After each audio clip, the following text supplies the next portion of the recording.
আমি বিকাশ। গত পরশুই আমার বিয়ে হয়েছে। আজ বৌভাত। সবাই খুব খুশি। পুরো বাড়িটা ফুল আর আলো দিয়ে সাজানো হয়েছে। কিন্তু একটা অদ্ভুত ব্যাপার হলো, যে মেয়েটা এখন আমার বউ হয়ে ঘরে বসে আছে, সে আসলে আমার নয়, ছিল আমার দাদার হবু স্ত্রী। বাধ্য হয়েই আমাকে আজ বিয়ে করতে হচ্ছে। মেয়েটির নাম মীনাক্ষী। আমার দাদা আর মীনাক্ষী একই কলেজে পড়তো, আর সেখান থেকেই ওদের সম্পর্কের শুরু। দুই বাড়িতেই এই সম্পর্ক নিয়ে কোনো অমত ছিল না। আমার দাদা কলকাতার এক নামকরা সরকারি হাসপাতালের ডাক্তার ছিল। 1 মাস আগেই দাদার সঙ্গে মীনাক্ষীর বিয়ে ঠিক হয়। কথা ছিল এই ফাল্গুন মাসেই ওদের 4 হাত এক করা হবে। সব কিছু ঠিকঠাকই চলছিল। বাড়ির বড় ছেলের বিয়ে, তাই সবাই খুব খুশি। কিন্তু কেউ জানতো না এই খুশি বেশি দিনের জন্য নয়। একদিন বিকেলে খুব ঝড় বৃষ্টি শুরু হলো। সবাই আমরা বাড়িতেই ছিলাম। হঠাৎ হাসপাতাল থেকে ফোন এলো, আর দাদাকে একটা জরুরি কেসের জন্য হাসপাতালে যেতে হলো। কিন্তু দাদার আর বাড়ি ফেরা হলো না। হাইওয়ের কাছে এক ভয়ঙ্কর পথ দুর্ঘটনায় আমার একমাত্র দাদার মৃত্যু হলো। এই খবর শুনে সবাই ভেঙে পড়ে।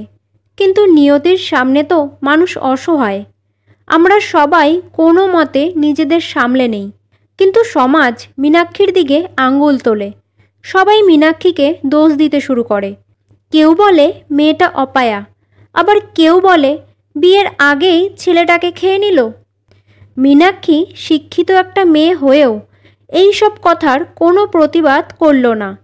হয়তো সেই মনের জোরটাই ওর আর ছিল না। মীনাক্ষীর বাবা মা মেয়েকে নিয়ে খুব চিন্তায় পড়ে যান।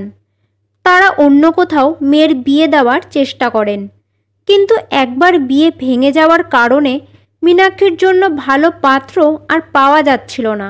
যে পাত্রই আসতো, কোনো না কোনো অজুহাতে তাকে প্রত্যাখ্যান করত।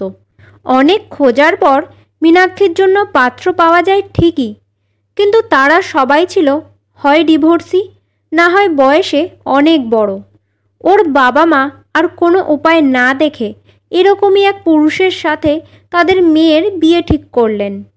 এই কথাটা যখন আমার বাবা মা জানতে পারেন, তখন ওনাদের খুব খারাপ লাগে। ওনারা ভাবেন, এই মেয়ে তো আমাদের ঘরেরই হবু বউ ছিল, তাহলে বাইরের মানুষদের কাছ থেকে এত অপমান কেন সহ্য করবে? তাছাড়া যে যাই বলুক, আমার বাবা মা কোনোদিনও মীনাক্ষীকে তাদের ছেলের মৃত্যুর জন্য দায়ী করেননি। অবশেষে ঠিক করা হয় আমার সাথে মীনাক্ষীর বিয়ে দেওয়া হবে। যদিও আমি এই বিয়েতে রাজি ছিলাম না, কিন্তু পরিবারের চাপে পড়ে আমাকে বাধ্য হয়ে রাজি হতে হলো। আর মীনাক্ষীর কাছে তো কিছু জিজ্ঞেসই করা হয়নি সে আদৌ আমাকে বিয়ে করতে রাজি আছে কি না। মীনাক্ষী খারাপ মেয়ে ছিল না, ও খুবই ভালো আর বুদ্ধিমতী একটা মেয়ে, দেখতেও বেশ সুন্দরী। কিন্তু আমি কখনোও ভাবিনি যে নিজের হবু বৌদিকে আমায় বিয়ে করতে হবে। গত পরশু আমাদের বিয়েটা হয়ে গেল, কিন্তু এই বিয়েতে ভালোবাসা ছিল না, না ছিল কোনো আশা। আর আজ আমাদের ফুলশয্যার রাত। বৌভাত মিটে গেলে আমার ঘরে যেতে যেতে রাত 1টা বেজে যায়। ঘরে ঢুকে দেখি মীনাক্ষী ঘুমিয়ে পড়েছে। আমি ভেবেছিলাম আগে তো সুযোগ হয়নি, তাই আজই এই বিয়ে নিয়ে মীনাক্ষীর সঙ্গে কথা বলবো। ও এই বিয়েটা নিয়ে কী ভাবে, কী চায় ও, কিন্তু সে কথা আর বলা হলো না। তাই আমি ঠিক করলাম যে সকালেই না হয় কথা বলবো। সেদিন আর আমি খাটে শুইনি, সোফাতেই ঘুমিয়েছিলাম। কিন্তু সকালে ঘুম থেকে উঠে দেখি মীনাক্ষী ঘরে নেই। আমি ভাবলাম সন্ধ্যায় অফিস থেকে এসে না হয় কথা বলে নেব। কিন্তু আমি লক্ষ্য করলাম মীনাক্ষী আমার থেকে দূরে দূরে থাকে। ও যেন আমার মুখোমুখি হতে চায় না। শুধু রাতে শোয়ার টাইমটুকু ঘরে আসে আর চুপচাপ খাটের এক কোণে এসে শুয়ে পড়ে। কিন্তু বলে না, সময় সব কিছু ঠিক করে দেয়। তাই আমি ঠিক করলাম এই সম্পর্কটাকে সময় দেব।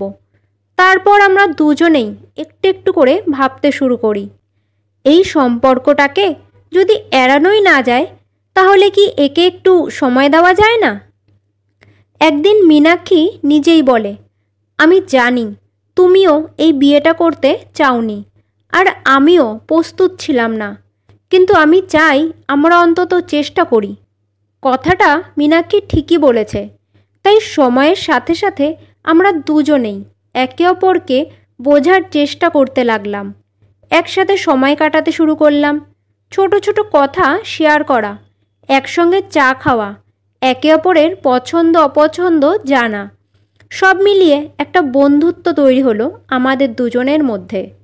তাই এটাই আশা করছি যে আগামী দিনে আমরা সুখী দাম্পত্য জীবন কাটাতে পারবো। বন্ধুরা, আশা করছি আজকের এই ছোট্ট গল্পটা আপনাদের ভালো লেগেছে। যদি গল্পটা ভালো লেগে থাকে তাহলে ভিডিওটাকে একটা লাইক আর চ্যানেলটাকে সাবস্ক্রাইব করার অনুরোধ রইল।